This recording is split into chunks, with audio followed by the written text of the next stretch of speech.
ఏక ఒక విషయం చెప్తాను. మేము ఒకసారి పూరిలో ఉన్నాం అనమాట. అది కార్తీక పూర్ణమి రోజు. మా గురువు గారితో ఉన్నాం, పరంపూజ శ్రీల రాధానాథ్ స్వామీజీ మహారాజ్తో. అయితే కారులో నేను ఇంకా మా గురువు గారు ఇద్దరమే ఉన్నాం. అయితే మా గురువు గారు అన్ని దర్శనాలు చేస్తూ ఉన్నారు, పూరిలో ఉండే అన్ని ప్రదేశాలన్నీ కూడా. అయితే మేము కూడా కూర్చొని వెళ్తూ ఉన్నాం వారితో. అయితే ఒకసారి సముద్రం దగ్గరికి వెళ్ళమన్నారు గురువుగారు. गुरु महाराज जी बोले थे कि एक बार समुद्र के पास जाके आएंगे. तो फिर हम लेके गए गाड़ी को, अక్కడ पार्क చేసాం. महाराजल वारू समुद्र के अंदर ऐसा चलते चलते चलते चलते अंदर जा रहे थे. तो మేము ఒడ్డుకు కూర్చొని చూస్తున్నాం అనమాట ఏం చేస్తున్నారని. లోపలికి వెళ్ళిపోయారు. లోపలికి పాదాలు తడిచిపోయి ఇక్కడ దాకా వచ్చాయి. ఇలా ధోతి పైకి అన్నారు, ఇక్కడ దాకా నీళ్లు తడిచాయి. సముద్రం మీరు చూడండి, పౌర్ణమి రోజు అమావాస్య రోజు బాగా वेव्स వస్తాయి, తెలుసా మీకు? बहुत ज़्यादा वेव्स आते हैं पूर्णिमा और अमावस्या को. तो हम इतना चिंतित थे कि महाराज जी ऐसा अंदर चले जा रहे हैं और मैं अकेला हूँ, पतलू कुतलू आदमी, कैसा पकड़ूंगा, कुछ हो गया तो అని నాకేమో నా భయం నాకనమాట. నన్నొక్కడిని అందరు ఇప్పుడు నా బాధ్యత అంటారు, మహారాజుల వారికి మనం ఏం చెప్తాం అని మే ఉదర్ ఖడే ఓకే భగవాన్ కో ప్రార్థన కర్ రహా థా. సరే అని ఎప్పుడైతే ఇట్లా భగవంతుడికి ప్రార్థన చేస్తున్నానో అక్కడ ఆగిపోయారనమాట. ఆగిపోయి వెనకాలకు వస్తున్నారు. వెనకాలకు వచ్చేస్తే నేను అనుకున్నా, అమ్మయ్యా లోపలికి వెళ్ళట్లేదు, బతికిపోయినాం ఈరోజు, అందరు నై జా రహే, బహుత్ అచ్చా హువా, ఐసా వాపస్ ఆయే. తో ఫిర్ ఉన్కా ధోతి గీలా హో గయా థా. ఇక్కడ కింద నుంచి మొత్తం వాటర్ అయిపోయింది. అయితే నేను అన్నాను, మహారాజ్ మీ ధోతి తడిచిపోయింది, నా దగ్గర ఇంకో ధోతి ఉంది, నా బ్యాగులో తెచ్చి ఇవ్వనా. మహారాజుల వారన్నా, నీ దగ్గర ఇంకో ధోతి ఉందా, అయితే నేను స్నానం చేసి వస్తా అన్న. నాకు ఇంకా వామ్మో టెన్షన్ పెరిగిపోయింది. ఇప్పుడు నేను ఈయన లోపలికి వెళ్ళొద్దంటే ఈయనేమో స్నానం చేసి వస్తా అంటాడు.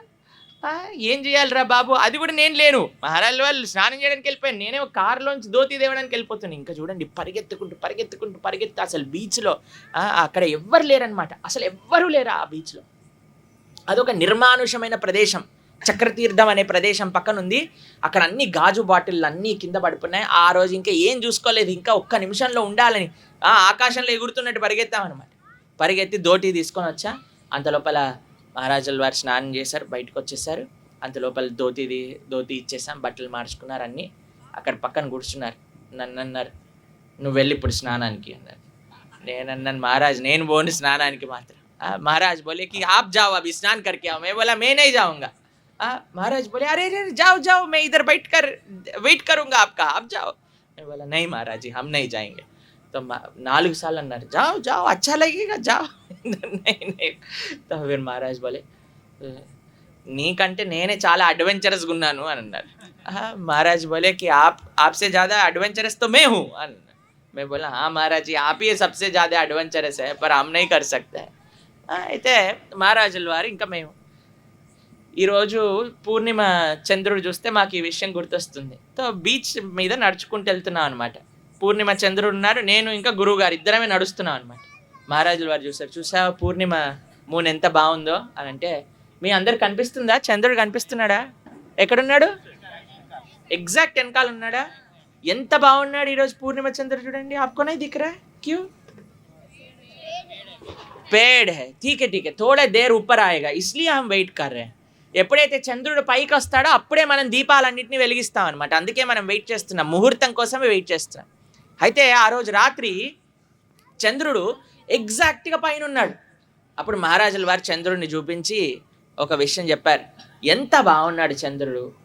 फिर महाराज बोले कि यही जो चंद्रमा है यही चंद्रमा कृष्ण को भी देखा है.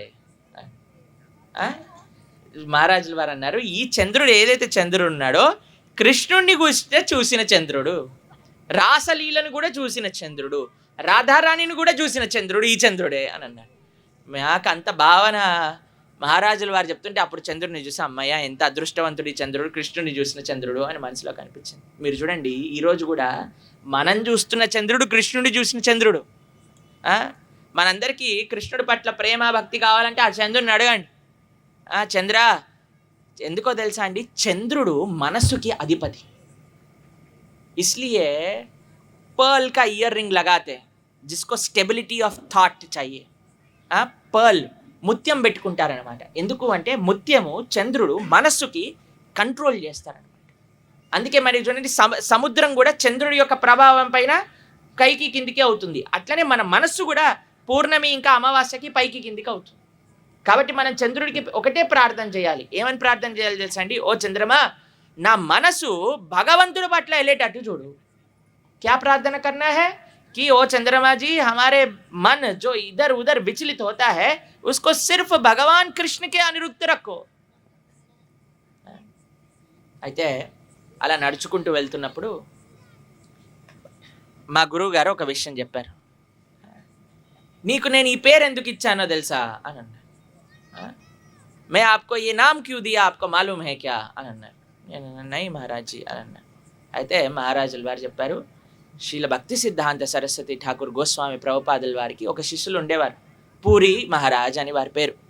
అయితే వారి యొక్క పూర్వాశ్రమ నామం ప్రణవానంద దాస్. అయితే మహారాజుల వారు అన్నారు, పూరి మహారాజ్ యొక్క జ్ఞాపకార్థం నీకు ప్రణవానంద దాస్ అనే పేరు ఇచ్చాను అని అన్నారు అనమాట. అయితే ఎందుకు ఈ విషయం చెప్తున్నానో తెలుసా అండి? నిన్నటి రోజున భక్తి ప్రమోద్ పూరి మహారాజ్ యొక్క తిరోభావ దినోత్సవం. వారిని ఒకసారి స్మరించుకున్నట్టుంటుంది. ఎందుకో తెలుసా అండి వారిని స్మరించుకోవాలి? ఎలాంటి భక్తులంటే, ఎలాంటి గురునిష్ట కలిగిన వారంటే, ఒకసారి వాళ్ళ గురువు గారు క్లాస్ చెప్తూ ఉంటే వారు వెళ్ళాలని ప్రయత్నం చేస్తున్నప్పుడు ఒక తేలు కుట్టిందట పాదానికి. ఏమైందట? తేలు. स्कॉर्पियन आके उनको काटे. इतना दर्द होता है स्कॉर्पियन काटने से. किसी को हुआ कभी स्कॉर्पियन काटा किसी को? ఎప్పుడైనా తేలు కుట్టిందా ఎవరికైనా? తేలు కుట్టలేదు ప్రభుజీ, చీమ కుట్టింది, దోమ కుట్టింది. దోమ కుడితేనే దాని అంతు చూసాం ప్రభుజీ బ్యాట్ పట్టుకొని. అంటే పెద్ద కురుక్షేత్ర యుద్ధం లాగా బ్యాట్లు పట్టుకొని మొత్తం ఇల్లంతా దేనికోసం ఫైటింగ్? ఇంత చిన్న దోమ పాప. ఆ దోమ కుడితేనే మనం ఉండలేమా? అవునా కదా? ఎక్కడుందా దోమ? ఎలాగైనా ఆల్ అవుట్లు పెట్టి ఏదో ఒకటి చేసి దోమలన్నింటి బయట పంపిస్తుంది. తేలు కుట్టింది, చాలా నొప్పేస్తుంది. అయినా వారు ఏం చేశారో తెలుసా అండి? పరిగెత్తుకుంటూ మా గురువు గారి ప్రవచనం మిస్ అవ్వకూడదు అని వెళ్ళి క్లాస్లో కూర్చున్నాను. ఆ ఓపిక, ఆ పెయిన్ని మొత్తం బిగబట్టుకొని కూర్చున్నట్టు క్లాస్. ఎప్పుడైతే భక్తి సిద్ధాంత సరస్వతి ఠాకూర్ శ్రీల ప్రభుపాదుల వారికి తెలిసిందో, వారు అన్నారట, అసలు ఎంత నిష్ఠ నీకు, ఎంత ప్రేమ నీకు. భక్తి సిద్ధాంత సరస్వతి ఠాకూర్ గోస్వామి ప్రభుపాదుల వారు ఎప్పుడైతే శరీరాన్ని విడిచిపెట్టారో అప్పుడు లాస్ట్ ఆయన అన్న పేరు అక్కడ ప్రభు ఉంటే ప్రణవానంద ప్రభు హరే కృష్ణ హరే కృష్ణ హరే కృష్ణ అని వారి శరీరాన్ని విడిచిపెట్టారనమాట.